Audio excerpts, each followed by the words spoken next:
আমি খুব মনের আবেগের কষ্টের জায়গা থেকে বলছি, বুঝছেন? অনেক কিছু মনে হয় যে খুব দামি দামি শার্ট প্যান্ট পরে আছি, মানুষের মনের কথা আমরা শুনি, জানি। কি শিখাইলাম আর কি পরিমাণ বিরক্ত বা কি পরিমাণ ক্ষুব্ধ হবার পরে নিশ্চয়ই এরকম একটা অবস্থানে মানুষ যায় নানান রকম। না বিরক্ত ক্ষুব্ধ না, আমরা তো শিখাতে পারি নাই ভাই। আপনি ওই যে বললাম যে আপনি ভালোবাসার রাজনীতি ছাড়া তো আপনি কোনো কিছু ঠিক মতো, আপনি তার দায়িত্ব দিয়েছেন বাংলাদেশের, সে বাংলাদেশের শিক্ষামন্ত্রী, তারা একটু জিজ্ঞেস করেন তো বাংলাদেশের মানে শিক্ষায় বিপ্লব ঘটনার কি করছে সে। আপনার আমি বললাম না যে গ্রেনেড দিয়ে তো যুদ্ধ করে জিততে পারবেন না, প্রচন্ড বরং প্রশ্ন। যদি মানুষের ভালোবাসা না থাকে, কমিটমেন্ট না থাকে, যদি মানুষকে এম্পাওয়ার না করা যায়, আপনি তারা যতই অস্ত্র দেন আপনি কিন্তু জিতবেন না। তার কাছেও তো নানান গোয়েন্দা তথ্য যায়। আমি আওয়ামী লীগের ক্ষতি করতে বসি নাই, আমি সত্য বলতে বসেছি। জাতীয় সংসদ নির্বাচনে ডেকে সবাইকে বললেন যে তোমরা পিস্তল দিয়ে খেলা করো একে অপরের সাথে। কি পিস্তল? গুলির পিস্তল না, পানির পিস্তল। আমরাই আমাদের পায়ে কুড়াল মেরেছি। কোনো দিন এটা হয় নাই যে নমিনেশনের ফাইলের ভিতর থেকে কাগজ গায়েব হয়েছে। কি আমি কি S Alam, N Alam, D Alam, G আলমের কি আমি উকিল? এটা ফুলানো ফাপানো বলা কি আমার কাজ?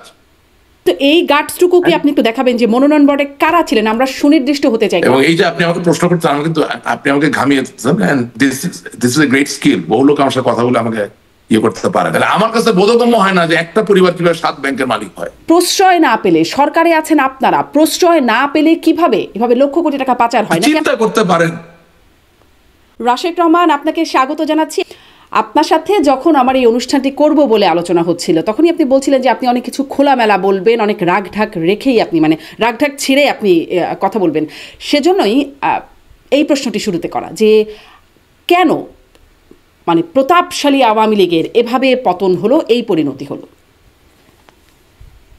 আপনাকে ধন্যবাদ আপনার এই অনুষ্ঠানে আমাকে আমন্ত্রণ জানানোর জন্য।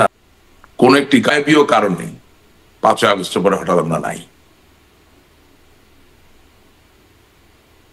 এটা এই ন্যারেটিভটা আসলে আপনি কিভাবে ডিফেন্ড করবেন আমি জানি না, বা আমি কিভাবে ডিফেন্ড করবো আমি জানি না। তবে আমার কাছে মনে হয়েছে যে বাংলাদেশের জন্য সত্য বঙ্গবন্ধু, বাংলাদেশের স্বাধীনতার ইতিহাস, স্বাধিকার এর আন্দোলনের ইতিহাসের সাথে আরেকটি অনস্বীকার্য সত্য বাংলাদেশ আওয়ামী লীগ। দুঃখজনক হলো এই দুটি কিন্তু একটি ধারণা, এই দুটি কিন্তু একটি আদর্শ। এবং আজকে আমার বলতে একেবারেই কোনো দ্বিধা হচ্ছে না যে আমার মনে হয় জনমানুষের পাশে থাকার, জনমানুষের সাথে ভালোবাসার একটা নিবিড় সম্পর্ক স্থাপন করার যে পথ দেখিয়ে দেওয়া হয়েছিল, সেটা থেকে আমরা অনেক দূর চলে গিয়েছিলাম বলেই আজকে 5 আগস্টের পরে আমাদের এই অবস্থা। এবং আপনাকে একটা জিনিস সবসময় অনুধাবন করতে হবে যে সবসময় কিন্তু প্রাপ্তিতেই যে মুক্তি, প্রাপ্তিতেই যে সুখ, এটা কিন্তু নয়। আপনি $500 বিলিয়ন অর্থনীতি বানালেন, $600 বিলিয়ন অর্থনীতি বানালেন বলেই মানুষ আপনার প্রতি খুব অনুরক্ত হয়ে গেল, খুব খুশি হয়ে গেল, এবং সেখানে ক্ষোভের কোনো সঞ্চার হবে না, সেখানে উত্তেজনা তৈরি হবে না, সেখানে সংক্ষুব্ধ হওয়ার কোনো জায়গা থাকবে না। এই ধরনের চিন্তা করা বোধহয় খুব বালক সুলভ একটা চিন্তা ভাবনা। সুতরাং আমার কাছে মনে হয়েছে যে আমি আজকে সকালবেলা একটা লাইভ টক শো করেছি, আমার কাছে মনে হয়েছে যে অকপট স্বীকারোক্তিটা এমনই হওয়া উচিত যে আমরা আমাদের দলের তৃণমূল থেকে সকল পর্যায়ের মানুষের যদি আন্তরিক অংশগ্রহণ থাকতো 5 আগস্ট বা জুলাই মাসের যে আন্দোলন সংগ্রাম, সেটাকে মোকাবেলা করার অথবা আলিঙ্গন করার বা এটা সমাধান করার, তাহলে আজকে এই অবস্থা হতো না। আচ্ছা, আপনি যদি প্রশ্ন করেন যে আন্তরিক অংশগ্রহণ থাকলে এই অবস্থা হতো না, এটাতে আমি একটু পরে আসি। মানে তাহলে 5 আগস্টে সেই পরিস্থিতি মোকাবেলা করা যেত যদি আন্তরিক অংশগ্রহণ করে থাকতাম, যদি ভুল না বুঝি।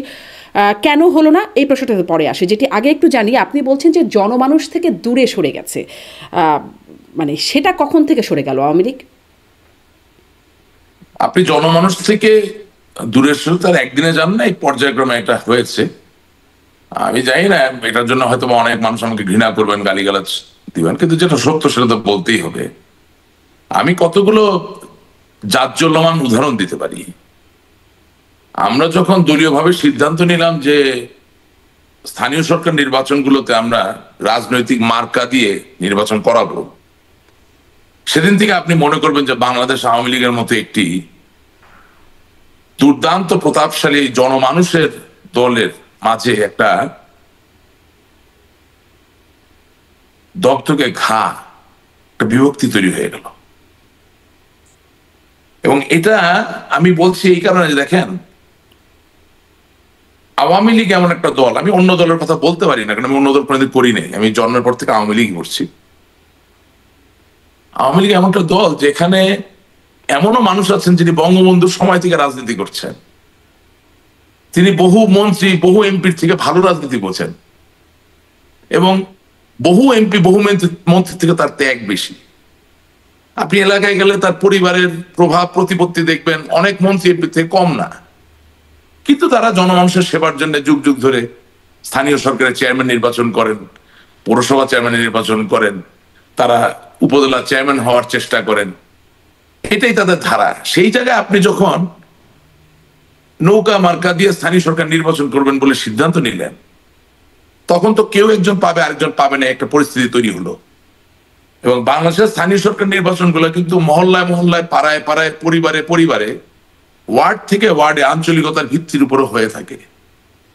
আপনি মানুষের একান্ত নিজস্ব একটা জিনিস এমন ভাবে রাজনৈতিক একটা ধারণা ঢোকানোর চেষ্টা করলেন, এটা ভুল না সঠিক সেটা নিয়ে বিতর্ক করা যাবে, কিন্তু আপনি কোন রাজনৈতিক প্রস্তুতি ছাড়া, মানুষকে উজ্জীবিত না করে, মানুষকে মোটিভেট না করে, মানুষকে ওই জায়গার ওরিয়েন্টেশন না এনে আপনি হঠাৎ করে যে সিদ্ধান্ত দিয়ে দিলেন, তাতে যেটা হয়েছে অন্য দলগুলোর জানা ক্ষতি হয়েছে, তার থেকে আওয়ামী লীগ অনেক বেশি ক্ষতিগ্রস্ত হয়েছে। পুরো টেকনাফ থেকে তেতুলিয়া প্রত্যেকটা এলাকায় এই এক ইউনিয়ন পরিষদ নির্বাচনকে ঘিরে দল ধীরা বিভক্ত, ধ্বংস, মানে একটা দুর্বল অবস্থায় চলে গেল। এবং তার থেকেও বড় কথা, আপনি 300 জন এমপির আমল নামা বাছাই করে 300 জনকে নমিনেশন দিবেন সংসদ সদস্য নির্বাচন করার জন্য, এটা যত সহজ, বাংলাদেশের মতো একটি দুর্নীতিতে জর্জরিত দেশে সেখানে আপনি 5000-এর মতো ইউনিয়ন পরিষদ নির্বাচনে প্রায় 20,000 প্রার্থীকে যাচাই বাছাই করে কে আসলে নৌকা পাবেন এই সিদ্ধান্ত নিতে যাবেন, আর সেখানে দুর্নীতি হবে না, এটা তো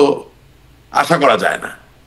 আমি আজকে আপনাকে দ্ব্যর্থহীন কণ্ঠে বলতে চাই, এই স্থানীয় সরকার নির্বাচনে নমিনেশন প্রক্রিয়ায় যে নেতৃবৃন্দরা উপস্থিত ছিলেন, তাদের কাউকে দিয়ে আপনি আগামী দিনে আওয়ামী লীগের জন্য কোনো রাজনৈতিক আন্দোলন সংগঠিত করতে পারবেন না। তারা দুর্নীতির সাথে জড়িত ছিলেন মনোনয়নের? না, আমি কথা আমাকে একটু শেষ করতে দেবেন। করতে পারবেন না কেন? কারণ আমি মনে করছি জাতীয় নেতা রহিম সাহেব আমাকে নৌকা না দিয়ে আমার প্রতিপক্ষকে দিয়েছেন, সুতরাং আমি রহিম সাহেবের কথায় আমার জান প্রাণকে নিবেদিত করে কোন আন্দোলনে নিজেকে আর নিয়োজিত করব না। আমি ইউনিয়ন পর্যায়ের একজন নেতা, আমি আমার জমি জমা বিক্রি করে 50 লাখ 60 লাখ টাকা দিয়ে নমিনেশন করার চেষ্টা করে নমিনেশন তো পাই নাই, বরং আমার টাকাটাও মার গেছে। আমি একজন আওয়ামী লীগের নেতা, দেখা যাচ্ছে যে আমি ইউনিয়ন পরিষদ নির্বাচনে চেয়ারম্যান ইলেকশন করার জন্য আমাকে যাইয়া আমার রাজনৈতিক দলের পিয়ন অফিস অ্যাসিস্ট্যান্ট তাকে দিয়ে ধর্ণা দিতে হচ্ছে। তো রাজনৈতিক কালচার এভাবে ক্রমান্বয়ে কিন্তু ধ্বংসপ্রাপ্ত হয়েছে। এবং হ্যাঁ, আমার কাছে তো আর অকাট্য কোনো প্রমাণ নাই যে দুর্নীতি হয়েছে কিনা, তবে perception is very important. Awami লীগের হাজার হাজার নেতা কর্মীরা তো একসরে বলে যে স্থানীয় সরকার নির্বাচনে যেদিন থেকে মার্কা দেওয়ার প্রচলন ঘটেছে সেদিন থেকে নমিনেশন বিক্রয় বা নমিনেশন সম্পর্কিত দুর্নীতিও টানা বেঁধে উঠেছে। সুতরাং আমি আজকে সত্যকে অস্বীকার করতে পারি। আমরা পরবর্তীতে শুনেছি রাশেক রহমান যে এই সিদ্ধান্তটি ভুল ছিল, মানে আওয়ামী লীগের পক্ষ থেকে বলা হয়েছে সিদ্ধান্ত ভুল ছিল স্থানীয় সরকার নির্বাচনে প্রতীক বরাদ্দ দেওয়াটা, কিন্তু আপনি যে বলছেন যে মনোনয়ন বাণিজ্যর যে জায়গাটি বা মোটা অঙ্কের টাকা নেওয়ার জায়গায় যারা নমিনেশন দেওয়ার জায়গায় ছিল, আপনি কি বলবেন তারা কারা? না, আমি আপনাকে যা বলেছি, আমি আওয়ামী লীগের ক্ষতি করতে বসি নাই, আমি সত্য বলতে বসেছি। আমি বলেছি স্থানীয় সরকার নির্বাচনে নমিনেশন বোর্ডে যারা ছিলেন তাদের কাউকে দিয়ে আপনি আর আগামী দিনে কোনো জাতীয় আন্দোলন সংগঠিত করতে পারবেন না। আপনি গণমাধ্যম কর্মী, নমিনেশন বোর্ডে কারা কখন কোন কোন সময় ছিলেন তথ্য বের করে প্রকাশ করে দেন, বা যারা এটা নিবিড়ভাবে চিন্তা করেন তারা দেখবেন, তারা জানবেন।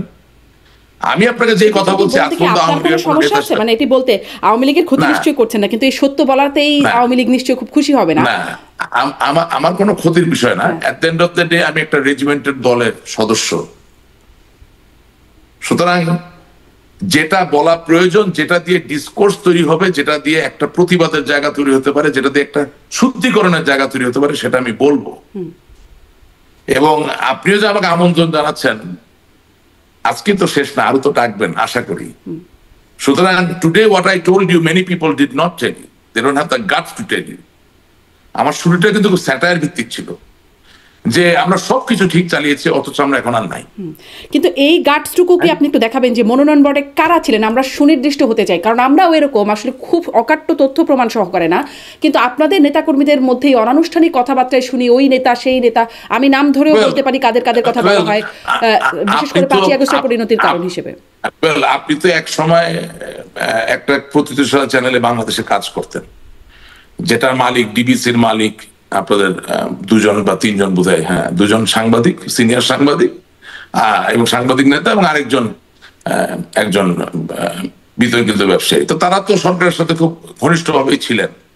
তো তখন তো আপনারা জানতেন যে কারা এই কাজগুলো করছেন। তো আপনি আমাকে জিজ্ঞেস করছেন কেন 5ই আগস্ট, আমরা আসলে জানতাম না। আসলে যেটা ভাবেন যে আসলে সব ব্যাপারের খবরগুলো সাংবাদিক আমাদের কাছে থাকে। আমি বলছি, ঠিক আমি বলছি আপনি আমাদের জানতে চেয়েছেন 5ই আগস্ট কেন হচ্ছে, আমি তো সেটা আগে বলবো, রাইট? আমি ওটাই বলার চেষ্টা করছি যে 5ই আগস্টের আগে এই যে ঘটনাগুলো ঘটে গেল, যেখানে বাংলাদেশের স্বাধীনতার একটা অনস্বীকার্য দল, সেই দলের মাঝে এরকম একটা ভ্রষ্টাচার চলছে, অথচ সাংবাদিক থেকে শুরু করে কেউ যাদের গণতান্ত্রিক কাঠামো বজায় রাখায়, গণতান্ত্রিক ধারাবাহিকতাকে সুসংগত করার ক্ষেত্রে অনস্বীকার্য ভূমিকা আছে, তারা কেউ তাদের ভূমিকা পালন করেন নাই। তারা কেউ নাকি জানেন না কি হচ্ছিল, কি হয়েছে। That's what I'm pointing at. নামে যাবো, কিন্তু আমি আপনাকে বলতে চাচ্ছি যে আমি যেমন বলি নাই, আমি যেমন বলতে পারি নাই, ঠিক একইভাবে আপনিও কিন্তু বলেন নাই বা বলতে পারেন নাই। কারণ আপনার যারা সিনিয়র যারা ছিলেন, যাদের নির্দেশনায় আপনি একটা জায়গায় কাজ করতেন, তারা কিন্তু রেগুলার আমি দেখতাম গণভবন যাচ্ছেন, আমরা যেতাম না রাশেক রহমান, এই জন্যই আমরা আপনাদেরকে পেলে প্রশ্ন করার আমি কি বলেছি শুনেননি আপনি যাদের নির্দেশনায় চলতেন, আমি কথাটা বলেছি, আমি জানি আমি কি বলছি। আমি ইরেসপন্সিবল কোনো কথা বলিনি, আমি আপনাকে পয়েন্ট করিনি। আমি বলতে চাচ্ছি আপনার যে টিভি চ্যানেল, সেই টিভি চ্যানেল মালিক পক্ষ 2জন সিনিয়র সাংবাদিক নেতা, তারা অন এ রেগুলার বেসিস খুবই ঘনিষ্ঠভাবে আওয়ামী লীগ সরকারের বিভিন্ন নেতৃবৃন্দ যারা এই নমিনেশন বাণিজ্যের সাথে যুক্ত ছিলেন, তাদের সাথে সুনিবিড় সম্পর্ক রেখেছিলেন। ওনারা যেমন আপনাদেরকে দিয়ে বলাতে পারেননি, বলাতে চাননি, ঠিক একইভাবে আমিও বলতে পারিনি, এখনো চাইনি। আপনি সেই দায় আমাকে দিতে পারেন, এখনো সেটি পারবেন না। এটা গেল এক, এটা গেল সেটি পারছেন না রাশিক। 2 নাম্বার, হ্যাঁ আছে 2 নাম্বার বলছি আপনাকে। 2 নাম্বার, আপনি এই স্থানীয় সরকার নির্বাচনে নমিনেশন প্রক্রিয়া শুরু করার পরে যখন এর ব্যাপ্তি আরো বাড়িয়ে দিলেন, মানে পৌরসভা থেকে শুরু করে একেবারে জেলা পরিষদ, উপজেলা নির্বাচন পর্যন্ত, তখন এই বিভক্তির জায়গাটা আরো গভীর হয়ে গেল। এবং সবশেষ কফিনে পেরেকটা আপনি মারলেন যখন আপনি একটি জাতীয় সংসদ নির্বাচনে ডেকে সবাইকে বললেন যে তোমরা পিস্তল দিয়ে খেলা করো একে অপরের সাথে। কি পিস্তল? গুলির পিস্তল না, পানির পিস্তল। তার মানে একজন নৌকা নিয়ে দাঁড়াও, আরেকজন অন্য কোনো মার্কা নিয়ে দাঁড়াও। যখন নিজ দলের ভিতরে সারা দেশে বিভিন্ন জায়গায় লোকজন দাঁড়িয়ে গেল, তখন যেটা হলো যে আওয়ামী লীগ ক্ষমতায় সত্য, কিন্তু ক্ষমতায় থাকার পরেও দেখা যাচ্ছে যেখানে নৌকা মার্কা জিতেছেন, সেখানে নৌকা মার্কার লোক অন্য যে বিদ্রোহী প্রার্থী তার লোকদেরকে হামলা করছে, তার বিরুদ্ধে মামলা করছে, তাদেরকে নির্যাতন করছে, নিষ্পেষ করছে। আবার যেখানে নৌকা মার্কা জিতে নাই, কিন্তু দেখা যাচ্ছে কেন্দ্রীয় রাজনীতির অনেকের বাতাসে বা প্রভাবে বা সুনজরের কারণে বা বিশেষ ব্যবস্থাপনার কারণে জিতে এসেছেন, তারা আবার জেতার পরে দেখা যাচ্ছে একেবারে বোনেফাইড আওয়ামী লীগের যে নেতা কর্মী, তাদেরকে মামলা দিচ্ছেন, নিষ্পেষিত করছেন, নির্যাতিত করছেন। কোথাও কলেজের সভাপতি চেঞ্জ হচ্ছে, কোথাও স্কুলের সভাপতি চেঞ্জ হচ্ছে, কোথাও ফৌজদারি মামলা দায়ের করা হচ্ছে, কোথাও কারো দেখা যাচ্ছে টিসিবি ডিলারশিপ নিয়ে নেওয়া হচ্ছে, কোথাও কারো পানি, এমনকি সেচ করার পানির যে একটা অনুমতি, সেই সেচ যন্ত্র চালানোর অনুমতি কেড়ে নেওয়া হচ্ছে। আমি ছোট ছোট উদাহরণ দিচ্ছি। তো তার মানে যেটা হলো, আমি যেটা বলতে চাচ্ছি যে 5ই আগস্টের আন্দোলনের ন্যায্যতা বা ন্যায্যতায় যাওয়ার আগেও যেটা বলতে চাই, আবারও বলতে চাচ্ছি যে আমরাই আমাদের পায়ে কুড়াল মেরেছি। সাংগঠনিকভাবে আমরা আমাদেরকে এতটাই দুর্বল জায়গায় নিয়ে গিয়েছিলাম, এতটাই সংক্ষুব্ধ হওয়ার জায়গায় নিয়ে গিয়েছিলাম, যে আমি এখনো বলছি আপনাকে যে 5ই আগস্টের চলমান যে আন্দোলন, সেই আন্দোলনে কোনোদিনও বাংলাদেশ আওয়ামী লীগের এই ধরনের পতন হওয়ার কথা নয়। এই কারণেই কি সেই আপনি যেটি বলছিলেন যে আন্তরিকভাবে অংশগ্রহণ করে নাই, মোকাবেলা করা যায়নি, যার কারণে অন্যতম কারণ, এই কারণেই আন্তরিকভাবে অংশগ্রহণ না। শোনেন, আমি কিন্তু প্রথমে ভাগ করে নিয়েছি। রাজনৈতিক কারণটা আপনাকে দেখতে হবে, পলিটিক্যাল রিজন। তো রাজনৈতিক কারণে একটা জায়গা হচ্ছে পলিটিক্যাল এজেন্ট হিসেবে আপনার সাথে আমার যে মিথস্ক্রিয়া, আর আমার সাথে আমার দলের যে মিথস্ক্রিয়া। আপনি কি আমার কথা শুনতে পাচ্ছেন? হ্যাঁ হ্যাঁ, আমি শুনতে পাচ্ছি রাশিদ রহমান, একদম স্পষ্ট। আপনার ক্যামেরাটা ঘুরে গেছে, হ্যাঁ এখন ঠিক আছে, একদম। হ্যাঁ, একটা ফোন চলে আসছিল, I am sorry about that. আমি যেটা বলতে চাচ্ছি যে রাজনীতি তো শুধুমাত্র আপনি একজন রাজনৈতিক নেতা বা কর্মী, আপনার সাথে আপনার সমর্থকদের ইন্টারাকশন, সেটা না। আপনি একজন রাজনৈতিক কর্মী, আপনার সাথে আপনার বড়, আপনার সাথে আপনার মাঝারি, আপনার সাথে আপনার নিচের, আপনার সাথে অনুজ অগ্রজ সকল পর্যায়ের নেতা কর্মীদের একটা ইন্টারাকশনের ব্যাপার থাকে। এবং অর্গানাইজেশন বলতে যেটা বোঝায়, স্ট্রাকচার বলতে যেটা বোঝায়, সেটা সম্পূর্ণভাবে টলমলে হয়ে গিয়েছিল এই ধরনের কিছু সিদ্ধান্ত নেওয়ার মধ্যে দিয়ে। এবং দুঃখ লাগে কোথায় জানেন, যে আমাদের দলে এত বাঘা বাঘা অভিজ্ঞ সব নেতা, যাদের সামনে গিয়ে আপনি কথা বলতে পারবেন না, যারা শুধু একমাত্র বুঝে আর কেউ কিছু বুঝে না, তারা একটা বার এই দলটার যেভাবে ধ্বংসপ্রাপ্ত হচ্ছে তৃণমূলের সংগঠন, একটা বার তারা কথা বলতে পারলেন না। এই কোনো দিন এটা হয় নাই যে নমিনেশনের ফাইলের ভিতর থেকে কাগজ গায়েব হয়ে যায়। কোনোদিন এটা হয় নাই যে তৃণমূলের নেতাদেরকে 2 লাখ 3 লাখ 4 লাখ টাকা করে বলা হচ্ছে তোমরা সই দাও আমার পক্ষে। আপনি রাজনীতি রাখলেন, রাজনীতি থাকে, আপনি দেওয়ার রাজনীতি যদি প্রাপ্তির রাজনীতি করে ফেলেন জেনে শুনে, তাহলে যা হওয়ার তাই হয়েছে। এখন শিওর আমি আমাদের অর্থনৈতিক খাত যে খুব ভালো চলতেছিল সেটা তো আসলে, হ্যাঁ রাশিদ রহমান, অর্থনৈতিক খাতটাতে আমি আরেকটু আসি, কারণ ওটাতে আরেকটু সুনির্দিষ্টভাবে কথা বলতে চাইবো। আমি একটু খুঁজে বের করছিলাম, কারণ আমি ঠিক এই মুহূর্তে বলে দিতে পারছিলাম না যে কারা আসলে স্থানীয় সরকার জনপ্রতিনিধি মনোনয়ন বোর্ডের সদস্য ছিলেন। আমি 24শে ডিসেম্বর 2022-এর খবর একটা বের করলাম বাংলা ট্রিবিউনে, সেখানে দেখছিলাম যে আওয়ামী লীগের স্থানীয় সরকার জনপ্রতিনিধি মনোনয়ন বোর্ডের সদস্যরা হলেন Sheikh Hasina, Amir Hossain Amu, Tofail Ahmed, Sheikh Fazlul Karim Selim, Abul Hasnat Abdullah, Kazi Zafarullah, doctor Mohammad Abdur Razzaque, lieutenant colonel অবসরপ্রাপ্ত Mohammad Faruk Khan, Ramesh Chandra Sen, Obaidul Quader, Mohammad Rashidul Alam, Jahangir Kabir Nanak, Abdur Rahman, Mahbubul Alam Hanif, doctor Dipu Moni, doctor Hasan Mahmud, doctor Abdus Sobhan Golap. জি, মানে তাহলে স্পষ্ট যে আপনি মনোনয়ন বোর্ডে যে দুর্নীতির অভিযোগগুলো করছিলেন, যারা আসলে ছিলেন, আমি আপনাকে যেটা বলছি, ওই মনোনয়ন বোর্ডে যারা আছেন সকলে তো দুর্নীতি করেননি। না, আচ্ছা, কেউ হয়তো বা করেছেন, অবশ্যই কেউ করেছেন, সবাই করেননি, কিন্তু কেউ বা কয়েকজন মিলে করেছেন। ওকে, এবং যেহেতু এই দায়ভার সকলের উপর নির্ভর পড়ে যাচ্ছে, সেহেতু তারা যদি এখন কোনো কিছু সংগঠিত করতে চায়, তাদের কথায় দেশে আর কোনো আন্দোলন সংগঠিত হবে না। কিন্তু কেউ বা এক বা দুজন করলে তো বাকিদের আপত্তি করবে। আমাকে কথা শেষ করতে দেন। বঙ্গবন্ধু কন্যা জননেত্রী শেখ হাসিনা, আওয়ামী লীগের কোনো বিকল্প নাই। আওয়ামী লীগকে সুসংগঠিত হতে হলে, ঐক্যবদ্ধ হতে হলে ওনাকে লাগবে। কিন্তু what I am trying to tell you, এর পরে যারা আছেন, যতগুলো নাম আপনি বলছেন, এখানে স্পেসিফিক্যালি কে কত টাকা নিচ্ছেন, কে দুর্নীতি করছেন না করছেন, এটা আমি বলতে পারি না, একটা দায়িত্বজ্ঞানীর কথা বলতে, কিন্তু দুর্নীতি হয়েছে। এবং সেটা করার জন্য যে গবেষণা, যে অ্যানালিসিস প্রয়োজন, সেটা আওয়ামী লীগকে করতে হবে আগামী দিনের জন্য। আওয়ামী লীগকে নিজের পায়ে দাঁড়াতে হলে, পরিশুদ্ধ হতে হলে, অবশ্যই ওই গবেষণাটা করেই আসতে হবে। নিশ্চয়ই একদম স্পষ্ট। ওই বোর্ডের কারা কারা বলছেন শেখ হাসিনার কোনো বিকল্প নাই, তারপরে যাদের নাম বলছি কেউ কেউ বা তারা কয়েকজন মিলে হলেও মানে এই দুর্নীতির সাথে অবশ্যই ছিলেন, কিন্তু এই বোর্ডের সভাপতি যিনি শেখ হাসিনা, তিনি জানবেন না বিষয়টা, এটা কি সম্ভব? না, তিনি জানলেন কি জানলেন না সেই আলাপটা তো আমি কারো অন্তরে ঢুকে বলতে পারি না। কিন্তু আমি আমার বক্তব্যে একটা কথা বলেছি যে যারা আমাদের কাছে নেতা হিসেবে এসে উপস্থিত হন, তাদের কাছে আমার প্রশ্ন, আমি কিন্তু আপনি প্ল্যাটফর্মটা বেছে নিয়েছি প্রশ্ন করার জন্য, আমিও তো অনেক প্রশ্ন করতে পারি নাই। তাদের কাছে আমার প্রশ্ন যে ওনারা কি আমার নেত্রী বা আমাদের নেত্রীকে বলেছেন যে এতে দল ধ্বংস হয়ে যাচ্ছে? ওনারা তো আপনার টিভিতে আসে, কথা বলে, তো আপনি তাদেরকে জিজ্ঞাসা করেন না ডেকে নিয়ে যে ডিড দে সে সামথিং?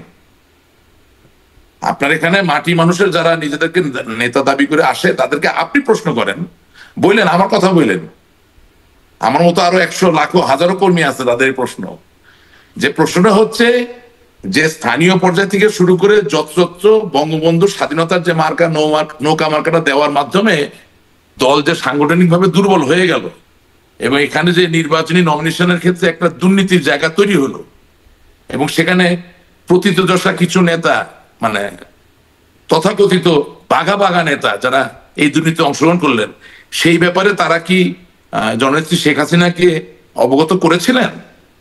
যদি করে না থাকেন কেন করলেন না? না, যদি করে না থাকেন তাহলে করলেন না কেন? আর যদি কেউ বলে বসে হ্যাঁ করেছিলাম, তাকে আপনি জিজ্ঞাসা করতে পারবেন যে সেই জায়গায় নেত্রী কি বলেছিলেন।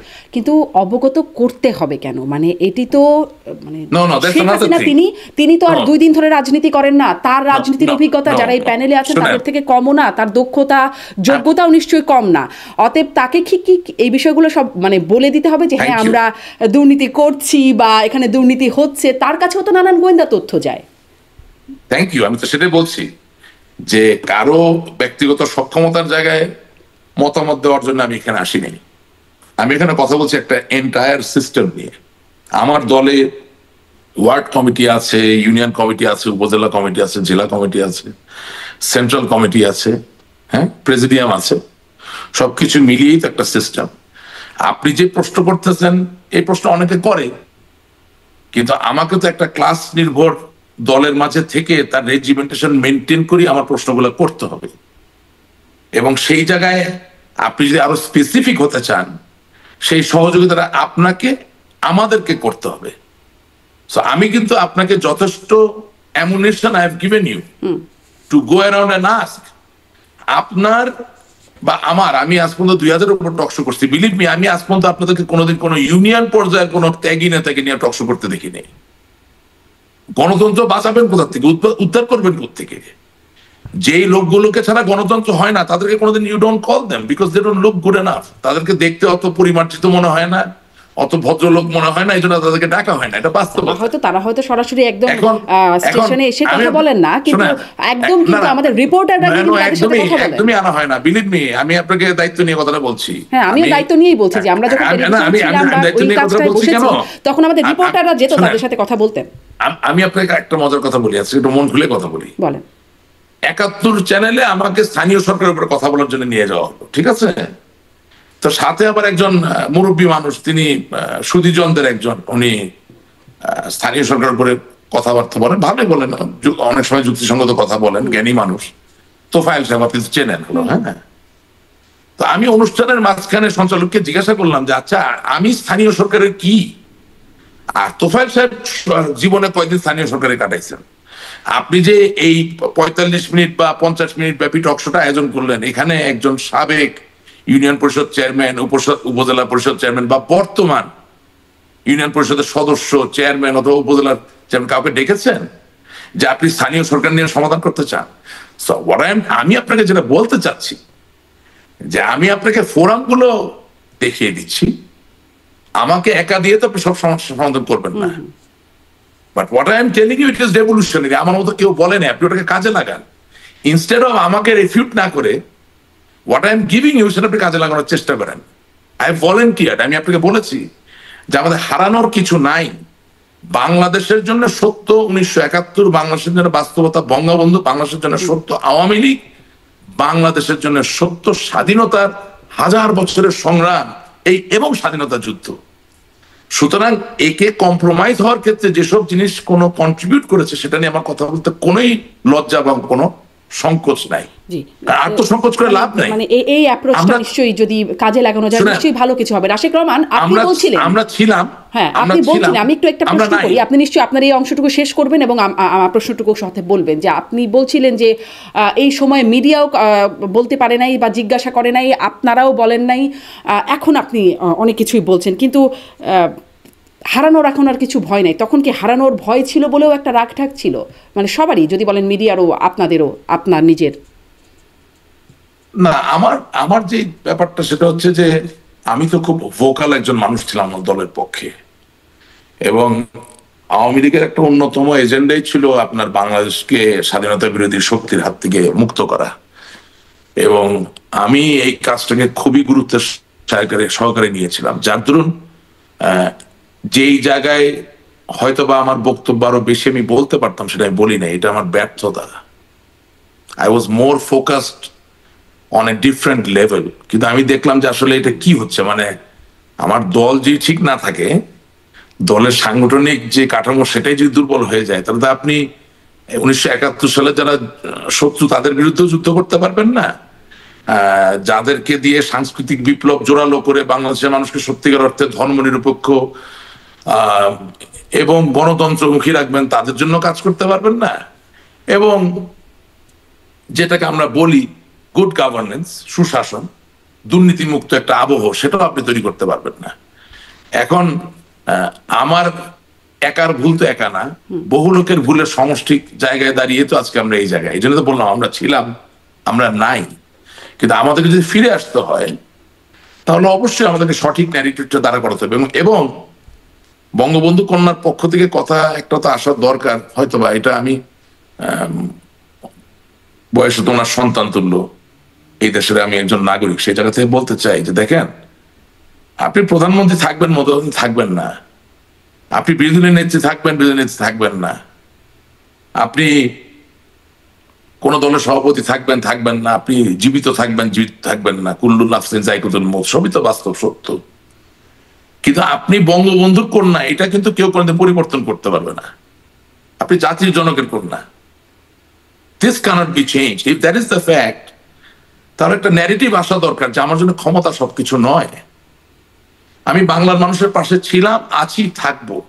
এবং ইয়েস, আওয়ামী লীগ বাংলার মানুষের, আমিও বাংলার মানুষের, সেখানে ভুল বোঝাবুঝি হতে পারে, কেউ অভিমান করতে পারে, কেউ রাগ করতে পারে, কেউ আমাকে শাসন করতে পারে, কেউ আমাকে প্রত্যাখ্যানও করতে পারে। কিন্তু আমি তো তোমাকে ছাড়া নই, কারণ আমি তোমার জন্যে। আমি ভুল করে থাকি, আমার তুমি পরিত্যাগ করো না, আমি তোমার পাশে থাকতে চাই, আমি নিজেকে ইমপ্রুভ করতে চাই। আমি যদি সঠিক করে থাকি, তুমি আমাকে ভুল বুঝো না, আমি সঠিকটা বোঝাতে চাই। দায়টা স্বীকার করতে হবে, বা ভুল বা দোষ স্বীকার করতে হবে। আমি আসছি, ইয়েস, আমি আসছি। সুতরাং আমার কথার জায়গাটা হচ্ছে যে বাংলার মানুষের ফল ব্যাক করার যে জায়গাটা, অর্থাৎ আপনি বিপদগ্রস্ত হলে, আপনি সংক্ষুব্ধ হলে, আপনি অসহায় বোধ করলে আপনি যে কারো উপরে নির্ভর করবেন, সেই জায়গাটাকে নতুন করে তৈরি করার জন্য অবশ্যই আমাদেরকে এগিয়ে এসে আমাদের দায়ের জায়গাগুলো প্রকাশ করতে হবে, বলতে হবে। এবং যেগুলো আমাদের দায়ের জায়গা না, সেগুলোর থেকে আমাদেরকে আলাদা করতে হবে। অর্থাৎ আপনি শারমিন 10 ব্যাংকের মালিক হয়েছেন, সেটার দায় ভাই তো আওয়ামী লীগ নেবে না। আওয়ামী লীগ তো ওই ব্যাংকের মালিক হয় নাই। আওয়ামী লীগকে আলাদা হতে হবে। আওয়ামী লীগকে বলতে হবে যে we have nothing to do with this, okay, আসেন এটা বিচার করি, এটা তদন্ত করি, এটা বলতে পারতে হবে। তো অসুবিধা কোথায়? হ্যাঁ, এখানে একটু প্রশ্ন করি রাশেক রহমান, আমার আসলে মানে প্রশ্ন জমে যাচ্ছে অনেক, কথার সূত্রে অনেকগুলো প্রশ্ন, যেহেতু এখানে থামলাম, এখানেই জিজ্ঞাসা করি যে মানে আওয়ামী লীগের কোনো দোষ নাই, তাদেরকে ডিফেন্ড করার পিছনে তাদেরকে ধরতে হবে, বিচার করতে হবে। কিন্তু আমি গত অনুষ্ঠানে, আমার একটি অনুষ্ঠানেই ছিলেন মোহাম্মদ এ আরাফাত, সাবেক তথ্য প্রতিমন্ত্রী, তিনি বলছিলেন, এই পাচার নিয়ে তার সাথে অনেক কথা হচ্ছিল, তিনি বলছিলেন, আমি এসালম প্রসঙ্গে জিজ্ঞাসা করছিলাম, বলছিলেন ফুলিয়ে ফাঁপিয়ে আসলে এই বিষয়গুলোকে বলা হয়, এবং আমরা সবাই টাকা পাচার করেছি, যারা আমরা দেশের বাইরে এসেছি, 2 টাকা 5 টাকা করে পাচার করে করে একটা অনেক বড় অঙ্কের, সেভাবেই 1 লক্ষ 2 লক্ষ কোটি টাকা, মানে লক্ষ লক্ষ কোটি টাকা পাচার হয়ে যাচ্ছে। মানে আপনি যেটা বলছিলেন যে তাদেরকে আলাদা করতে হবে, প্রশ্রয় না পেলে, সরকারে আছেন আপনারা, প্রশ্রয় না পেলে কিভাবে এভাবে লক্ষ কোটি টাকা পাচার হয়? নাকি আপনারা এটা মানতেই রাজি না যে পাচার হয়েছে এত টাকা, যেটি মোহাম্মদ আরাফাত বলছিলেন? আচ্ছা, আপনি কি বললেন যে বিদেশে যারা অভিবাসন করেছে তারা টাকা পাচার করেছে, এরকম কোনো কথা বলেছেন? হ্যাঁ, আমরা 2, 4, 5 টাকা করে পাচার করতে করতে, মানে উনি বলছেন আমি নিজেও পাচার করেছি, যেহেতু আমি বিদেশে থাকি, হয়তো 2 টাকা পাচার হলেও করেছি, সেরকম উনি অভিযোগ দিচ্ছিলেন। 2, 4, 5 টাকা করে পাচার করতে করতে এরকম অনেক টাকা পাচার হয়েছে। আচ্ছা শুনেন, আপনি আমার কথাগুলো একটু শুনেন, আপনি আশা করি ইন্টারাপ্ট করবেন, এটা খুব সেন্সিটিভ একটা ইস্যু, তো আমি একটু আমার মতো করে বলি। হ্যাঁ, আপনি একজন উচ্চ শিক্ষিত মানুষ, একজন দক্ষ মানুষ, আপনার জীবনে অনেক অ্যাকমপ্লিশমেন্ট আছে। আমি ব্যক্তিগতভাবে কিন্তু আই এম ইয়োর ফ্যান, এবং হাজারো মানুষ আপনার ফ্যান আছে। You do a wonderful job. এবং এই যে আপনি আমাকে প্রশ্ন করতে, আমি কিন্তু আপনি আমাকে ঘামিয়ে দিচ্ছেন, this is a great skill. বহু লোক আমার সাথে কথা বলে আমাকে ইয়ে করতে পারে না, সেই জায়গা থেকে বলতেছি। আপনার জার্নালিস্টিক স্কিল ব্যবহার করে যদি এখন ধরেন আপনি কানাডায় একটা ইমিগ্রেশন করার সুযোগ পান, অভিবাসনের সুযোগ পান, বা মার্কিন যুক্তরাষ্ট্রে যদি আপনি সুযোগ পান, আমি বলছি কথা এবং আপনি চলে গেলেন, তাই না? তো এটা তার পাপ না, আপনি আমেরিকা চলে গেলেন। আচ্ছা, তো এখন বছরে আমার বাংলাদেশ ব্যাংকের নীতি হচ্ছে $12,000 বেশি আপনি নিতে পারবেন না, এটা নীতি নিয়ম। অবশ্যই $12,001 নিলেও কিন্তু আপনি আইনের চোখে কাগজে কলমে দোষী হয়ে গেলেন। সেই জায়গায় তো আরাফাত সাহেব নিশ্চয়ই হয়তোবা সঠিক, কিন্তু ভাই আপনার বাবা মা আপনাকে সম্পদ দিয়ে গেছেন, আপনি তো আর বাংলাদেশে থাকবেন না, you have already left Bangladesh. এটা খুবই প্রাকৃতিক এবং খুব স্বাভাবিক যে আপনি আপনার সহায় সম্পদ বিক্রি করে এই অর্থ বাইরে নিয়ে যাবেন। এটা তত্ত্বগতভাবে অপরাধ হলেও পলিটিক্যালি কি আমি আপনাকে মানি লন্ডারের বলতে পারি? আমি কি আপনাকে অর্থ পাচারকারী বলতে পারি? অনেকের ভাই বোন আছে 40 বছর ধরে আমেরিকায় থাকে, ওখানে প্রকৌশল হিসেবে চাকরি করছে, সে হয়তো দেশে আর ফিরবেই না। তো তাহলে তার বাবা মা তাকে যে সম্পদ দিয়ে গেল, এগুলো উদাহরণ দিচ্ছি, সেই সম্পদের উপরে তো ওই ভাই বা বোনের যে অন্য সন্তানরা আসছে ভবিষ্যৎ প্রজন্ম, তাদের অধিকার আছে। সুতরাং এটা লিকুইডেট হবে, এখান থেকে অর্থ ওখানে চলে যাবে, এটা স্বাভাবিক। কাগজে আপনি তারা সাজা দিতে পারেন, তর্ক বিতর্ক করার জন্য তাকেও আপনি অন্যতম একজন অর্থ পাচারকারী বলতে পারেন, কিন্তু পলিটিক্যালি এবং নৈতিকভাবে কি সে আসলে পাচারকারী? একদমই না। তাইলে আমার জায়গাটা তো সহজ, আপনি S Alam, D Alam, Z Alam, N Alam কত টাকা পাচার করছে, আমি তো অ্যাকাউন্টেন্ট না, সেটা আমি হিসাব করতে যাব না, কিন্তু আমি আওয়ামী লীগ একজন কর্মী হিসেবে বলবো উনি অর্থ পাচারকারী হলেন, বিচার করতে হবে। এই জায়গাটা কেন বলতে পারবো না? এটা কেন বলতে পারবো না? ফুলিয়ে ফাঁপিয়ে না শুকিয়ে আমি কি S Alam, N Alam, D Alam, G আলমের কি আমি উকিল? এটা ফুলানো ফাঁপানো বলা কি আমার কাজ? ইফ সামবডি ইজ এ পারপিট্রেটর, তার বিচার হবে, তার সাজা হবে, এটা বলতে পারাই তো একজন রাজনৈতিক কর্মী বা নেতার সত্যিকার শক্তি। কিন্তু সেই বিচার হবে, সাজা হবে জায়গায় আমরা দেখেছি তদন্ত থামিয়ে দেওয়া হয়েছে, অনুসন্ধান। আমি কি আওয়ামী লীগ হওয়ার না, আচ্ছা ওটা যাচ্ছি, আপনি সব পাবেন ভাই, আপনি একটু ধৈর্য ধরতে হবে। আমি আওয়ামী লীগ করি, আওয়ামী লীগ করার শপথ নিয়েছি, আমি তো এস আলমের হওয়ার শপথ নেই। আর এস আলম বা ডি আলম বা এন আলম বা আমি এগুলো অনেকগুলো বলছি, কেন অনেকে আছে, একান্ত অনেকে আছে, আমি তো সবার নাম জানি না, মুখস্থ নাই। তারাও কি আওয়ামী লীগ হওয়ার শপথ নিয়েছে যে আমি এই দায় আমার ঘাড়ে নিতে যাব? আপনি কি মনে করেন যে 5ই আগস্টের পরে বাংলাদেশ আওয়ামী লীগের যে নেতা কর্মীরা জবাই হয়েছে, হত্যার শিকার হয়েছে, অবর্ণনীয় নৃশংস অত্যাচার নির্যাতনের শিকার হয়েছেন, তাদের পাশে কোনো আলম, কোন সাহেব, কোন চৌধুরী, কোন রহমান 1 টাকা 2 টাকা দিয়ে সাহায্যের হাত বাড়িয়েছে যে আমি তার জন্য ফরিয়াদ করতে নামবো, তার জন্য ওকালতি করতে নামবো? এমনকি যে শত শত উল্লেখযোগ্য নেতারা আজকে বিপদগ্রস্ত অবস্থায় আছেন, বাংলাদেশের বাইরে, বাংলাদেশের ভিতরে, বিভিন্ন জায়গায়, তাদেরকেও সহযোগিতা করার জন্য তাদের কি কোনো কি আছে যে আমি তার ওকালতি নিচ্ছি? This is absurd, this is absolutely absurd. এটা হতে পারে না। আওয়ামী লীগ একটি স্বতন্ত্র ধারা, একটি অদমনীয় ধারা। আওয়ামী লীগ 70 বছরের উপর সময় ধরে বাংলাদেশের মানুষের পাশে দাঁড়িয়ে আছে সংগ্রামে, আন্দোলনে, প্রত্যেকটা মুহূর্তে। আমি কোন শিল্প গোষ্ঠীর দ্বারা এতই মোহিত হয়ে যাব যে আমি নিজেকে আলাদা করতে পারবো না। নো, টাইম ইমমেমোরিয়াল উই স্ট্যান্ড টল। এই ওকালতি বা এই মোহিত হয়ে যাওয়া, আপনার কথা পার্টি অফ বঙ্গবন্ধু শেখ মুজিবুর রহমান। জি, রাশেক রহমান, আপনার কথাগুলো একটু ধার করি। ওকালতি বা এই মোহিত হয়ে যাওয়া, এগুলোর কি কারণ থাকতে পারে? সেখানেও কি কোনো ভাগাভাগি? এমনিতে তো আমি কারো কথা আমি তো জানি না কেন ওকালতি করতে হবে। I cannot answer this question. All I can do is I can protest. আপনি আমাকে বললেন, আমি শুনে বললাম যে এটা কেমন কথা, আমি কেন তার দায়? নিশ্চয়ই আপনি এটা বলতে পারেন যে মানে এরকম বিশাল অঙ্কের টাকা, 2 টাকা 5 টাকা না হয় চলে গেল, সেটা আপনারা দেখতে পেলেন না। বিশাল অঙ্কের টাকা যখন বেরিয়ে যাচ্ছে, সেটি আসলে সরকারের চোখের আড়ালে চলে যাচ্ছে, কেউ জানছে না, এমনটি তো নিশ্চয়ই না। শুনেন, আরেকটা কথা বলতে ভুলে গেছিলাম। বলেন। আপনি যখন বিদেশে অবস্থান করেন, আপনি তো আপনার অধিকারের সম্পদকে বিক্রি করে টাকা বাইরে নিয়ে যাচ্ছেন। যিনি আপনার অনাত্মীয়, অর্থাৎ বাংলাদেশ ব্যাংক, তিনি আপনার উপর একটা আইন দিয়েছেন যে এত বেশি নিলে এটা অর্থ পাচার হয়, এই তো। আইনে আপনি দোষী, কিন্তু অধিকারীরা তো দোষী নয়। ওটা তো আপনার সম্পদ, আপনার বাবা মার সম্পদ, আপনার সম্পদ, রাইট? তো যারা নিজেরও সম্পদ না, অন্য মানুষের সম্পদকে নিজে মনে করে বাইরে নিয়ে যাচ্ছে, তার সাথে কি আপনার আর তার তুলনা হয়? কোনোভাবেই না। So I don't understand this. এবং তার থেকে বড় কথা কি, আমি আপনাকে ছোট একটা সিচুয়েশন ডিসক্রাইব করি। 1990-এর দশকে যখন মাইক্রোসফট বিল গেটস এর নেতৃত্বে, তিনি তখন সিইও, যখন একটা একটা করে ছোট ছোট সফটওয়্যার ডেভেলপমেন্ট কোম্পানিকে কিনে ফেলতেছেন, অর্থাৎ যেই কিছু ডেভেলপ করে তারই তিনি কিনে ফেলে, তখন মার্কিন যুক্তরাষ্ট্রের অ্যান্টি ট্রাস্ট মার্জার ল নামে একটা আইনের অধীনে সুপ্রিম কোর্ট থেকে বিল গেটসকে এবং মাইক্রোসফটকে কোর্টে সমন করা হয়েছে।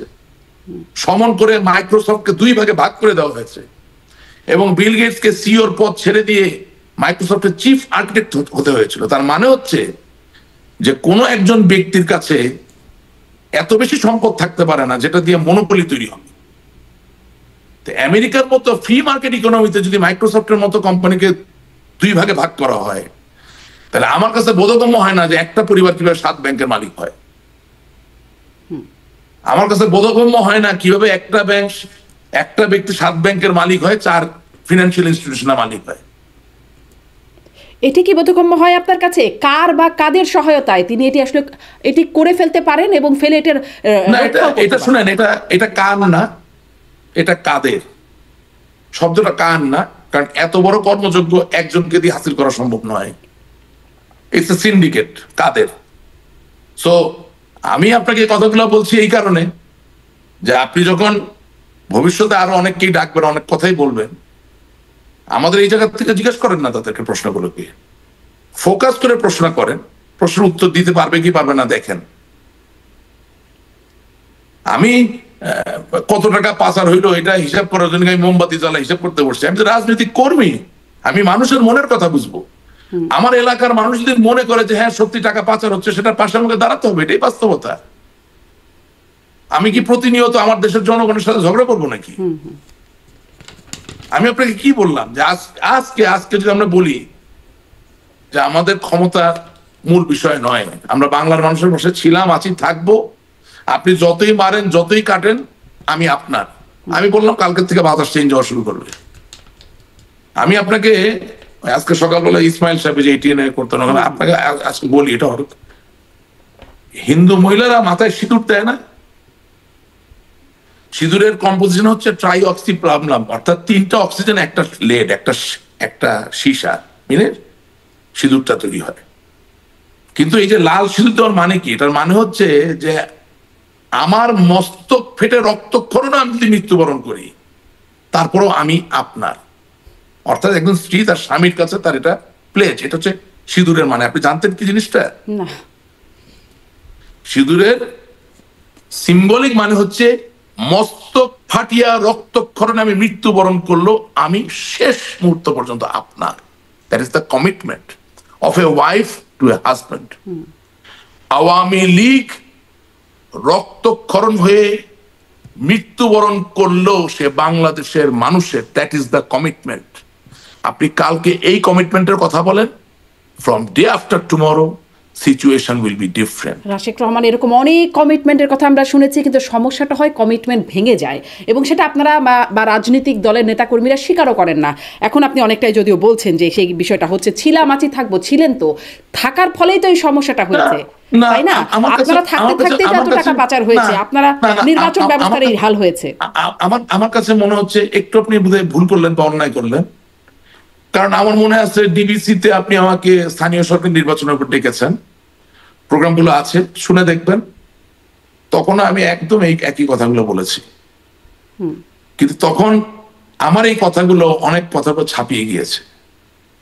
আপনি টাকা পাচারের কথা বলছেন, বাংলাদেশ ব্যাংকের সাবেক গভর্নর ডক্টর ফরাসউদ্দিন আওয়ামী লীগ ক্ষমতায় থাকা অবস্থায় যখন বললেন যে এই দেশে 10,000 টাকা ঋণ নিয়ে একজন কৃষক জেলে যায় আর 10,000 কোটি টাকা পাচার করে সে কোনো খুবই ক্ষমতাধর ব্যক্তি বা ক্ষমতাধর ব্যক্তির বাসায় যাওয়া আসা করে, আমি নিজে হয় ডিবিসি বা সময় আমার মনে আছে, পরিষ্কার ভাবে তিনি আমার শিক্ষক, আমি তাকে সম্পূর্ণভাবে সমর্থন দিয়েছি। Please don't compare me with others, I know what I am talking about. আমি গতকালকে সাদা, আজকে লাল, আপনাকে নিশ্চয়ই কালকে কম্পেয়ার হলুদ করছেন, সবুজ না। আপনারা যখন একটা দলের সদস্য, একটা দলকে রিপ্রেজেন্ট আপনারা করেন, না আমি দলের একজন বা কর্মী, সরকারের, আমি দলের একজন কর্মী, নিশ্চয়ই হ্যাঁ আমি দলের একজন কর্মী, আমার দায়িত্ব আমার দ্বারা কোনো মানুষের অনিষ্ট না হওয়া, সেটা আমি করার সর্বাত্মক চেষ্টা করেছি।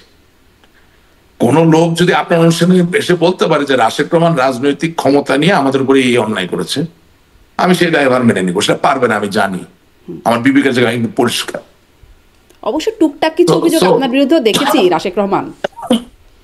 সো সো সো আমার কথা হচ্ছে যে আমি তো সামষ্টিক দায়টা না নিয়ে আমার ব্যক্তি জায়গা থেকে যে জায়গাগুলো মনে হয়েছে ক্ষতি হয়েছে সেটা আমি বলছি আপনাকে, যেটা অনেকে বলেননি। এই যেমন স্থানীয় সরকার পর্যায়ে নমিনেশন দেওয়া, নমিনেশনের নিয়ে দুর্নীতি, অনিয়ম, বাণিজ্যের কথাটা আপনাকে আমি বললাম, রাইট?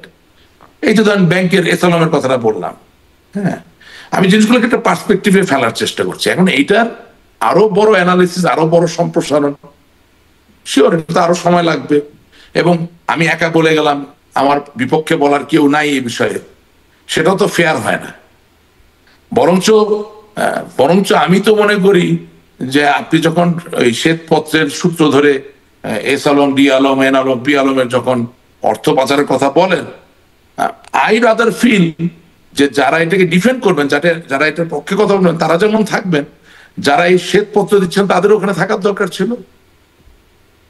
এখন আমি একা তো দুই পক্ষের কথা বলতে পারবো না। না, দুই পক্ষের কথা আমি একা অন্যের কথা বলতে শুধুমাত্র পারবো। আপনাদের জানার বাস্তবতা, আপনারা কতটুকু জানেন, কতটুকু দেখেছেন, সেই বাস্তবতাটা জানতে চাই। আপনি তো দেখতে পাচ্ছেন আমি কতটুকু জানি, সেই বাস্তবতার কথাই জানতে চাই। এবং আপনি যেটি বলছেন, যে অ্যানালাইসিসটা হওয়া দরকার, আপনি কি বোধ করেন যে আপনার দলে এই মানে এই ভুল, এই ব্যর্থতা, এই অন্যায়গুলো নিয়ে আলোচনা হচ্ছে? আপনি কি বলতেছেন ভাই? আপনি কি এগুলো কিছু দেখেন না? আমার দলে সম্মেলন হইতো, দলের সম্মেলন হইতো পুলিশ দ্বারা করে। আমার দলের বর্ধিত সভা হয়তো পুলিশ দ্বারা করে। কিছু জানেন না? কিছুই কি আপনার সাংবাদিকরা আপনাকে বলে নাই?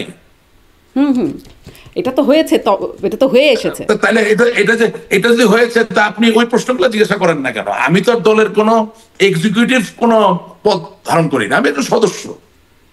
শিওর আমি নৌকা মার্কা পাইছি, আমি নিজেকে গর্বিত বোধ করি, সৌভাগ্যবান বোধ করি। জননেত্রী শেখ হাসিনা আমাকে অন্যান্য নমিনেশন বোর্ড নিয়ে নৌকা দিচ্ছেন, ভেরি গুড। 4 অগস্ট আমার দুটো বাড়ি আগুন ধরিয়ে দিয়েছে জামাত শিবির এবং আমার বিরোধী যারা তারা। কিন্তু 7ই জানুয়ারি নির্বাচনে যাকে বিভিন্ন কলা কৌশল করে পিছন থেকে বাতাস দিয়ে জিতানো হইল, আওয়ামী লীগের ভিতর থেকে প্রতিষ্ঠা কিছু নেতারা যাকে জিতালেন, তার বাড়িতে কিন্তু একটা ইটের পড়ে নেই, আগুন ধরায় নেই। কারণটা কি? কারণ হচ্ছে আপনি যখন নিজেরা খেলতেছেন, জামাত খুবই যা দেখলাম যে খুব কৌশলী একটা দল। আওয়ামী লীগের ভিতরে যখন কোনো সংঘাত তৈরি হচ্ছে, তারা একটা অংশকে বেছে নিচ্ছে এবং এটা এখন জামাতি অংশ হয়ে গেছে। তা আপনি এগুলো ঠিক না করে কিভাবে সামনে আগাবেন? এটাও তো কোনোদিন আপনার এখানে এসে কেউ বলে নাই। তার মানে কি রাশিদ রহমান, আপনি যা বললেন, আমি যদি আরেকটু স্পষ্ট হয়ে আরেকবার বলি, দেখেন আমি মানে বুঝলাম কিনা, যে মানে এই আন্দোলনে যারা আন্দোলনের মধ্যে ছিল, তারা আওয়ামী লীগেরও একটা অংশ এর মধ্যে ছিল। আমি সেটা বলিনি, আমি বলেছি যে আমরা নিজেরা যুদ্ধ করার যে খেলা খেলেছি, সেই খেলায় জামাত এবং বিএনপি খুব বুদ্ধিমানের কিছু কাজ করেছে।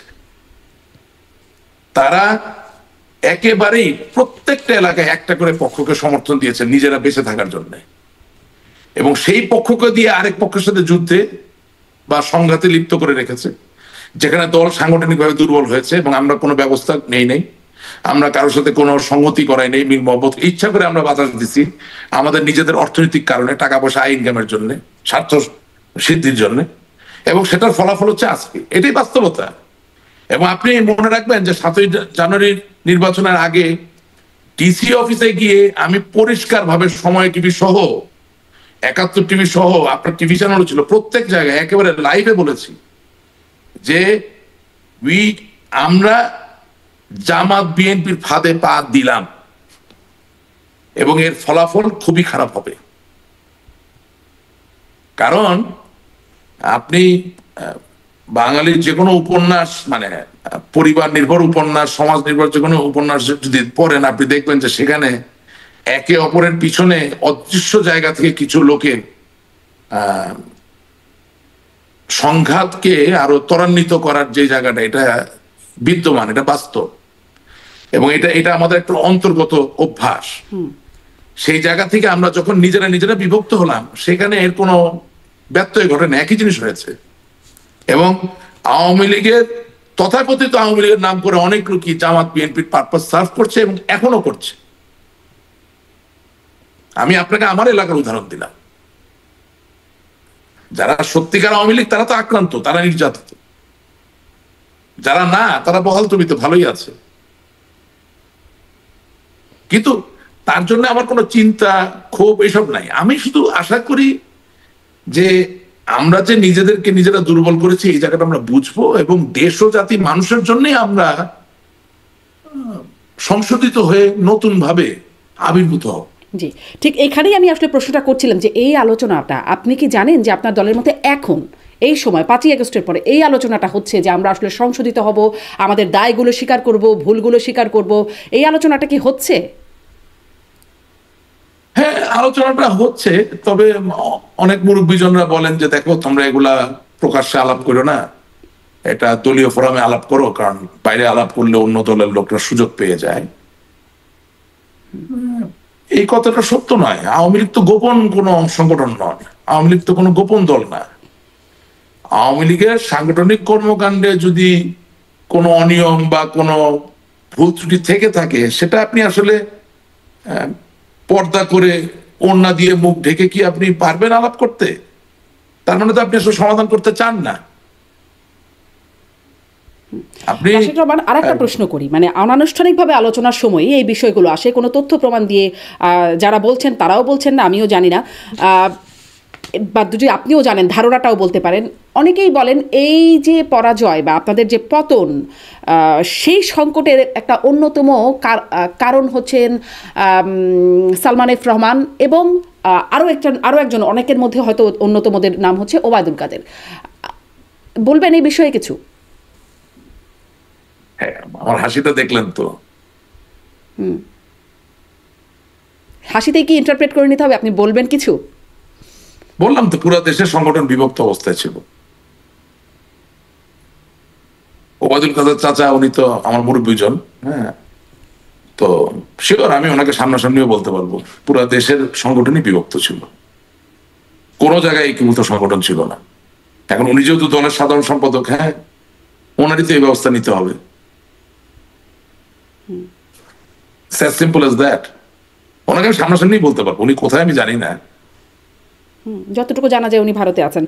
আর একজন যিনি কারাগারে আছেন, সালমান এফ রহমান, তার ভূমিকা নিয়ে অনেক বিতর্ক এই সময়ে আমি আপনাদের অনানুষ্ঠানিক ফোরাম থেকে জানতে পারছি। এখন আমাকে তো আমার দলের নেতাকর্মীরা, আমি যা দেখি ফোরামে আলাপ হয় যে উনি রাজনৈতিক নেতা হয়ে গেছেন। উনি তো ব্যবসায়ী নেতা ছিলেন। আমি ছোটবেলা থেকে দেখেছি এপিসের সভাপতি ছিলেন, ব্যবসা বাণিজ্য নিয়েছিলেন। এখন উনি আওয়ামী লীগের নেতা হয়ে গেছেন। কি বলবো ভাই, এটা নিয়ে কি বলার আছে? হ্যাঁ, এখন মানে একেবারেই দলের যারা নির্বাহী পদধারী, তাদের দায়িত্বটা যদি তারা হয়তো পালন করতো, তাইলে তার এই প্রশ্ন আপনি আমার করতে পারতেন না। আমার জন্য তো এটা বিড়ম্বনার প্রশ্ন। কি বলবো বলেন? একদিকে তারা আমার পিতৃতুল্য বয়সের, আমাকে স্নেহ হয়তো বা করে, সবই ঠিক আছে, কিন্তু এখন ডাক্তার যদি হঠাৎ করে এসে বলে আমি স্টেজে দাঁড়ায় শাড়ি পরে নাচবো, আর আপনিও তালি দিয়ে বলেন নাচেন না একটু, তো নাচ দেখতে পারবেন কিন্তু খুব ভালো মানের নাচ তো হবে না। এখন যিনি বিজ্ঞানী, উদ্ভিদবিদ, একটা কথা বলছে, তিনি এসে বলেন যে আমি গাড়ি কিভাবে তৈরি হয় এটার পরে একটা লেকচার, নিশ্চয়ই উনি লেকচারটা দিতেই পারবেন বইটই পড়ে, কিন্তু খুব উন্নত মানের টার্সিয়ারি লেভেলের লেকচার তো হবে না। আমরা সেই কাজগুলো তো করে ফেলছি, এবং মেধার তো কোনো বিকল্প নাই। আপনি মনে করেন 5ই আগস্টের পরে এই পর্যন্ত অবস্থায় মেধা কোথায়? আমাদের মেধাবী সন্তানেরা কোথায়? মেধার ছটা কোথায়? আমি তো দেখতে পাচ্ছি না। এবং সবচেয়ে বড় কথা, আজকে সকালেও বলেছি, আবারও বলছি, সারা জীবন বলবো, আপনাকে বলি, সেটা হচ্ছে হাতে যে আমরা ঘড়ি পরি, এখন তো স্মার্ট ওয়াচ হয়ে গেছে। ব্যাটারি চালিত ঘড়ির প্রযুক্তির নাম ছিল কোয়ার্টস। জ্বালানি দ্বারা চালিত গাড়ির যে ইঞ্জিন, সেটার যে প্রযুক্তি, তার নাম হচ্ছে কম্বাসশন। আমরা নাসা বা ইলন মাস্কের যে রকেটকে দেখি মহাকাশ ভেদ করে চলে যেতে, তার যে প্রযুক্তি ব্যবহার করা হয় তাকে পরিচালিত করার জন্য তাকে বলা হয় প্রপালশন। এই তিন যদি সত্য হয়ে থাকে, তাহলে রাজনীতিকে পরিচালিত করার সবচেয়ে বড় প্রযুক্তির নাম হচ্ছে লাভ, ভালোবাসা। এই ভালোবাসার অনুপস্থিতি অবশ্যই আমাদের রাজনীতিতে ছিল, অবশ্যই ছিল। আমরা অনেক কাজ করেছি, কোনো সন্দেহ নাই, কিন্তু ভালোবাসা মাখানো আলিঙ্গন বা ঘাড়ে হাত দিয়ে মাথায় হাত দিয়ে একটা মানুষকে সংঘবদ্ধ করা, কাছে টেনে নিয়ে আসা, ছোটখাটো ফুল চুটিকে ছাপিয়ে দিয়ে আপনার পাশে মানুষকে দাঁড়া করানোর যে জায়গায় কোনো বিকল্প হয় না। আপনি 303 machine gun, sub machine gun, rocket launcher, tank, যুদ্ধ বিমান দিয়ে কোনোদিন দেশ স্বাধীন করতে পারতেন না। ভালোবাসা দিয়ে দেশ স্বাধীন হয়েছে, এটাই বাস্তবতা। হাতে আপনার অস্ত্র থাকতে পারে, হাতে আপনার গ্রেনেড থাকতে পারে, কিন্তু আপনি দেশ, জাতি, মাতৃকা, আপনার মা বোনের সম্ভ্রম রক্ষা করার জন্য যুদ্ধ করছেন, জান দিচ্ছেন, প্রাণ দিচ্ছেন, কারণ আপনি দেশকে ভালোবাসছেন, আপনি বঙ্গবন্ধুকে ভালোবাসছেন, আপনি একটা স্বাধীন দেশের দেখানো স্বপ্নে বিশ্বাস করছেন। ভালোবাসার কোনো বিকল্প নাই। রাশিদ রহমান, ভালোবাসার অভাব ছিল আপনি বলছেন, এবং অন্যদিকে একটা দুর্নীতির প্রাচুর্যও ছিল। সেখান থেকে আমরা হঠাৎ করে আবেগ বিবর্জিত, আবেগ স্বপ্ন বিবর্জিত রাজনৈতিক চর্চায় চলে গিয়েছিলাম, এবং এটা বলতে গেলে আমার চোখে পানি আসে, আমি নিজেকে ধরে রাখবো। আপনি মনে করেন এই আন্দোলনটা একটা চক্রান্ত ছিল? অবশ্যই চক্রান্ত ছিল। একটা লোভনীয় জায়গা যেখানে ক্ষমতায় গেলে অর্থ বানানো যায়, ক্ষমতার দাপট দেখানো যায়, সেখানে যাওয়ার জন্য অবশ্যই মানুষ চক্রান্ত করবে। চক্রান্ত ছিল, এটা নিয়ে কোনো তর্ক বিতর্ক নাই। কিন্তু আজকে বাংলাদেশের যে কোনো জায়গায় আপনি যে একটা মোটা স্পেকট্রামে ছবি তোলেন, বেশিরভাগ ছেলে মেয়ে যারা ওই আন্দোলনে গিয়েছিল বা দূর থেকে সমর্থন দিয়েছিল, জেনে বুঝে না জেনে, এখন তো অনেকে পস্তাচ্ছে যে ভাই কি করলাম। তাদের বয়সের স্পেকট্রাম যদি হিসাবে নেন, তাহলে তাদের বয়স তো 15 বছর আগে ছিল 10 থেকে 15। তারা 1971 সালে স্বাধীনতা যুদ্ধ দেখে নাই, বঙ্গবন্ধুকে তো দেখেনি নাই। তারা তো মেজর জেনারেল জিয়াউর রহমানকে দেখে নাই, খালেদা জিয়ারে দেখে নাই, তারেক জিয়ারে দেখে নাই, তারা মতিউর রহমান নিজামীকে দেখে নাই, গোলাম আজমকে দেখে নাই। তারা শুধু দেখছে আমাদেরকে 15 বছর। আপনি চিন্তা করতে পারেন, বঙ্গবন্ধুর একটা মূর্তিতে একটা ছেলে পেশাব করে দিচ্ছে, হাজার হাজার শত শত ভিডিও ক্লিপ। আপনি চিন্তা করতে পারেন, এটা কি আমার সফলতা? আওয়ামী লীগ ক্ষমতায় না থাকতে পারে, আওয়ামী লীগের পতন হতে পারে, অনেক কিছু হতে পারে। আওয়ামী লীগ তো দল, মানে আমি ভুল বলছি, দলের না, মানে একটা সরকারের পতন হতে পারে। কিন্তু জাতির জনককে আপনি অপমান করছেন, তার মানে আমি কি শিখাইলাম 15 বছর ধরে?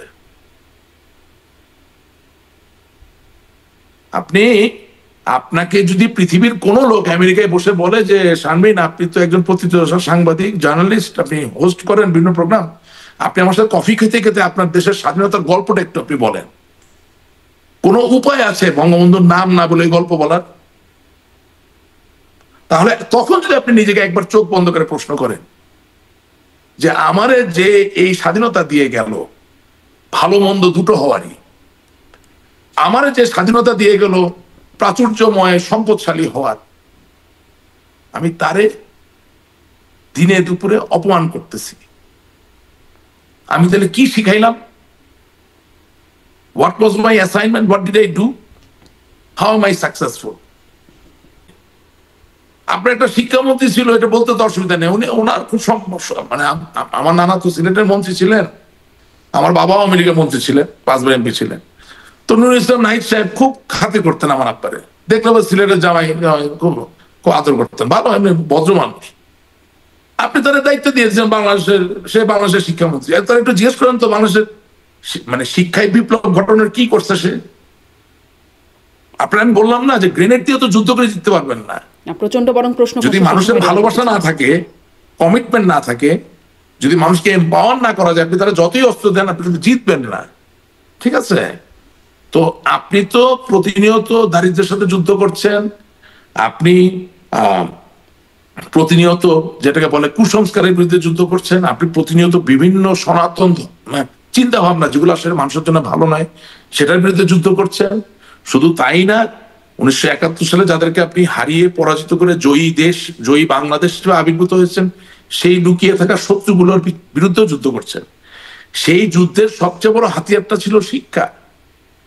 আপনি যদি 10 বছর বয়সের একটা বাচ্চাকে সত্যি ভালোবাসার জায়গা তৈরি করে দিতে পারেন, যে বঙ্গবন্ধুর নেতৃত্বে দেশটা স্বাধীন হয়েছে, জাতীয় চার নেতা ছিলেন, আরো অনেক সাহসী মানুষেরা ছিলেন, লক্ষ মানুষের আত্মত্যাগ, লক্ষ মা বোনের স্বপ্ন, যে সত্যিকারের করতে শেখাতে পারেন, তাহলে এই ঘটনা তো ঘটতে পারে না। আর তার থেকেও মারাত্মক কথা আপনাকে একটা বলতে চাই, যে এত বড় চক্রান্ত হয়েছে। আমি বলছি চক্রান্ত নিয়ে কোনো ডিবেট নেই, নিশ্চয়ই চক্রান্ত ছিল, আছে, থাকবে। কিন্তু তাইলে আমার গোয়েন্দা সংস্থা, ওনার কাজ কি ছিল? উনি কি কোথায় বৈশাখী মেলা হচ্ছে, বাতাসা খাচ্ছে, নাড়ু খাচ্ছে এই খবর দিবে, নাকি চক্রান্ত হচ্ছে এই খবর দিবে? তো উনি খবর দিলেন না কেন? তাইলে আমার গোয়েন্দা সংস্থার দায়িত্বে কারা ছিলেন, এই প্রশ্ন করতে হবে। 1। 2 নাম্বার, বঙ্গবন্ধু শেখ মুজিবুর রহমান একেবারেই আগরতলা ষড়যন্ত্র মামলার সময় থেকে প্রমাণ করে দিয়েছেন বাঙালির কাছে যে একটা রাজনৈতিক দল সত্যিকার অর্থে যদি সক্ষম অবস্থায় থাকে, তাহলে কোনো অংশে সে কোনো গোয়েন্দা সংস্থার থেকে কম না। সে বাংলাদেশের যে কোনো জায়গায় ঘটে যাওয়া যে কোনো ঘটনা সম্বন্ধে জানবে এবং ব্যবস্থা নিতে পারবে। আপনি বিভিন্ন ওই সময়কার যে প্রাসঙ্গিক বইগুলো পড়লে দেখবেন যে বঙ্গবন্ধু প্রতিনিয়ত 1971 সালে কখন কতজন সৈন্য আসতেছে, কোন অফিসার আসতেছেন, সব খবর পাচ্ছিলেন। সেটা তার পাকিস্তান সেনাবাহিনীর গোয়েন্দা সংস্থা দিচ্ছিল না, বা পাকিস্তান পুলিশ বাহিনীর গোয়েন্দা সংস্থা, সেটা বাংলাদেশের পূর্ব পাকিস্তানের আওয়ামী লীগের নেতা কর্মীরা বিভিন্ন জায়গায় সংঘবদ্ধ অবস্থায়, ঐক্যবদ্ধ অবস্থায়, নিবেদিত অবস্থায় ছিলেন। তারা ছোট ছোট খবর নিয়ে নিয়ে সংঘবদ্ধ, ঐক্যবদ্ধ, নিবেদিত অবস্থায় না থাকবার কারণে 75-এর মতো ঘটনাও তো ঘটে গেল। তো 5ই আগস্টের সময় এত বড় চক্রান্ত হলো, তাহলে আমার দলের এই যে ইন্টেলিজেন্স, এই যে গোয়েন্দার যে একটা সক্ষমতা, সেটা কি ছিল? যেহেতু আমি দায়িত্বে ছিলাম না, আমি বলতে পারি না, কিন্তু বলতে পারি যে ইন্টেলিজেন্স ফেলিয়ার হয়েছে। তা আমি সব যদি ভালো চালাই, তাহলে ফেলিয়ারটা হলো কিভাবে? জি, আরেকটু সরাসরি 2-1টা প্রশ্নে আসি, শেষের দিকে চলে আসি যে নানান রকম দুর্নীতি, অনিয়মের বিষয়ে তো কথা আপনিও বলছেন। একদম মানে দেখছিলাম প্রথম একটি দুর্নীতির মামলা হয়েছে সাবেক প্রধানমন্ত্রী শেখ হাসিনার বিরুদ্ধেও, এবং তার পরিবারের বিরুদ্ধে দুর্নীতির অভিযোগ আসছে। রূপপুর পারমাণবিক বিদ্যুৎ কেন্দ্র সহকারে বিভিন্ন প্রকল্পে 80,000 কোটি টাকা দুর্নীতির একটা অভিযোগ উঠছে, এবং প্রাথমিক সত্যতা পেয়েছে বলে দুর্নীতি দমন কমিশনের বরাত গণমাধ্যমে সেই খবরগুলো আসছে। এই প্রসঙ্গে আপনি কি বলবেন?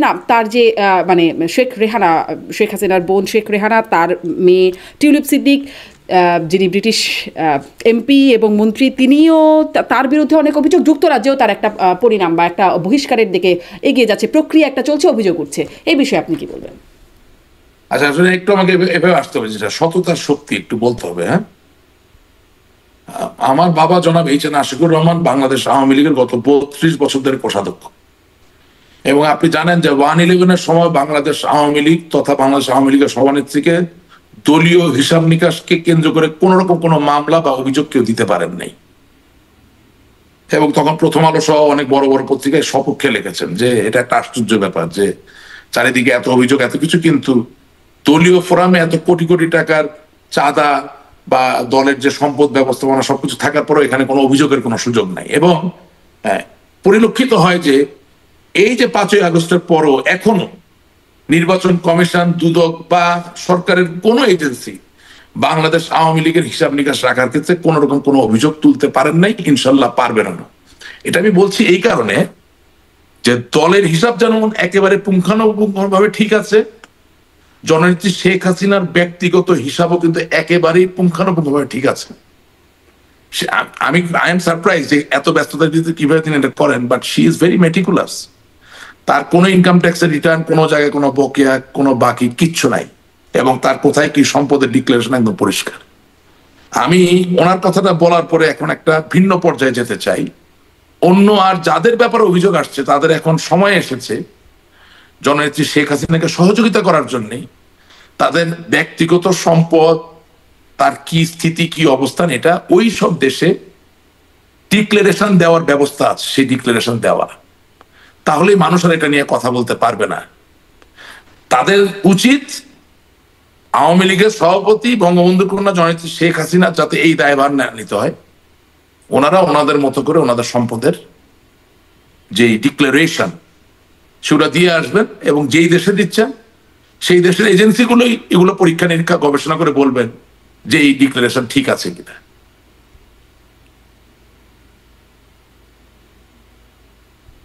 আপনাকে ধন্যবাদ। জি, টিউলিপ সিদ্দিকের বক্তব্য দেখা যাচ্ছে যে তিনি বলছেন যে তদন্ত হোক এবং প্রকৃত বিষয়টা উঠে আসুক। তিনিও এই বিষয়টি বলছেন, কিন্তু আমাদের দেশের যে তথ্য আসছে গণমাধ্যমে তাতে আসলে নানান রকম অভিযোগ এসেই যাচ্ছে।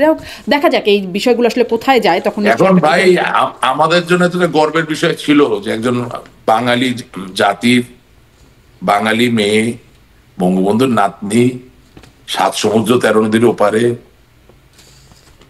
এমপি হচ্ছেন, মন্ত্রী হচ্ছেন, একটা ভালো লাগা প্রাপ্তি অর্জনের জায়গা ছিল। এখন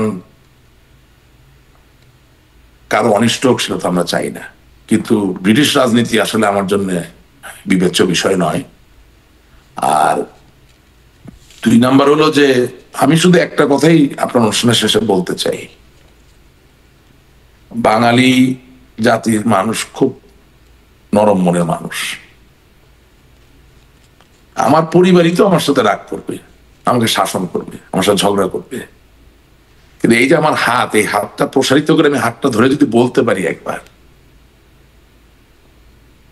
I want to serve you, আমি আপনার সাথে থাকতে চাই, আমি বিশ্বাস করি কেউ আমাদেরকে ফেলে দিবে না। দেখা যাক আপনাদের এই আপনার এই বক্তব্যকে আপনার দল ওন করে কিনা, আর আপনার দলের বক্তব্য দেশের মানুষ সেটি গ্রহণ করে কিনা। একটা বিষয় দেখছিলাম যে মার্চের মধ্যেই ফিরবেন, দেশে ফিরবেন শেখ হাসিনা, এমনটি বলছেন আপনাদের দলের সাংগঠনিক সম্পাদক শফিউল আলম চৌধুরী নাদেল। মানে এই বিষয়ে আপনার কাছে কি কোনো বার্তা আছে? তার কাছ থেকেই শুধুমাত্র এটি শুনেছি। কিভাবে ফিরবেন তিনি ফিরলে, এখন যেই বাস্তবতা? এটা তো আমি বলতে পারি না, তবে অবশ্যই নেত্রী ফিরবেন না কেন, আমি মেকানিজমটা তো জানি না। আচ্ছা, মানে এর বিষয়ে আপনাদের ভেতর এটা কি নাদেল সাহেব জানে নাকি? উনি তো একটা টাইম ফ্রেম দিচ্ছেন মার্চের মধ্যে, তাহলে তো ওনাকেই তো আপনাকে শেষ করতে হবে যে উনি কিভাবে দিচ্ছেন টাইম ফ্রেম। বা মার্চ কেন, আমি তো মনে করি জানুয়ারি তো আসতে পারে। দেশটা তো, আমি যেমন দেশের নাগরিক, উনি দেশের নাগরিক, দেশের প্রধানমন্ত্রী ছিলেন, উনি দেশের সর্ববৃহৎ দলের উনি সভাপতি, জাতির জনকের কন্যা। এটা তো মানে আমার জন্য তো টাইম ফ্রেম ইম্পর্টেন্ট না, আমার জন্য আওয়ামী লীগ রাজনীতি করবে, উনি এই দলের নেতা, এটাই সবচেয়ে বেশি ইম্পর্টেন্ট ব্যাপার। সেটা তো আগামীকালকে হতে পারে, কিন্তু আমরা ফিরবো, আমরা রাজনীতি করব, সবকিছু সত্য, কিন্তু প্রতিটা জিনিসই হতে হবে আমাদের নিজস্ব সক্ষমতায়। কেউ আমাদেরকে বসিয়ে দিবে, কেউ আমাদের জন্য করে দিবে, এই দিকে যদি আমরা তাকিয়ে থাকি তাহলে যেটা হবে যে আমরা আরো ভয়ঙ্কর ভাবে ক্ষতিগ্রস্ত হব। অর্থাৎ যাকে নিয়ে বিতর্ক আছে বা যাকে বলা হচ্ছে যে তিনি অনিষ্ট করছেন, তাকে যদি আপনি আবার চাপায় দেন রাজনীতিতে, তাতে সে আরো ভয়ঙ্কর রূপে ফিরে আসবে, তাহলে তো ভালোর থেকে আরো বেশি খারাপ হবে। সুতরাং এখানে অনেক বিবেচনার বিষয় আছে। অবশ্যই আমরা ফিরবো, রাজনীতি হবে, জননেত্রী শেখ হাসিনার নেতৃত্ব হবে, কিন্তু সেই রাজনীতি হবে দীর্ঘমেয়াদী, চিরকালে, পারপেচুয়াল। এখন আমি যদি এমন কিছু করি যে আরো তীব্রভাবে আমি হলাম পরবর্তীতে, সেটা খুব একটা বুদ্ধিমানের কাজ হবে বলে মনে হচ্ছে না। জি, দেখা যাক রাশিদ রহমান, মানে এই বিষয়গুলো স্পষ্ট না। তবে একটা জিনিস পরিষ্কার করতে হবে, সেটা হচ্ছে জেন জি এবং মিলেনিয়াল যারা আছেন তাদের আবেদন করে এরকম নেতা ছাড়া আধুনিক রাজনীতি দ্বারা করানো খুব কঠিন হবে। জেন জিরা খুব অন্যভাবে চিন্তা করে, মিলেনিয়ালরাও একটু অন্যভাবে চিন্তা করে, এবং মনে রাখতে হবে যে কোরআন মানে somebody is knocking at the door, and what is that? যার বয়স গতকালকে 17 ছিল, আজকে তার বয়স 18। সো প্রতিনিয়ত একটা করে কিন্তু নতুন generation is adding up. So আমি as a political force or as a political party, what I am doing or what I am going to do to conquer the hearts and minds of these people, of these young men and women, সেই প্রশ্নটা if we don't make under that circumstances political future would become uncertain.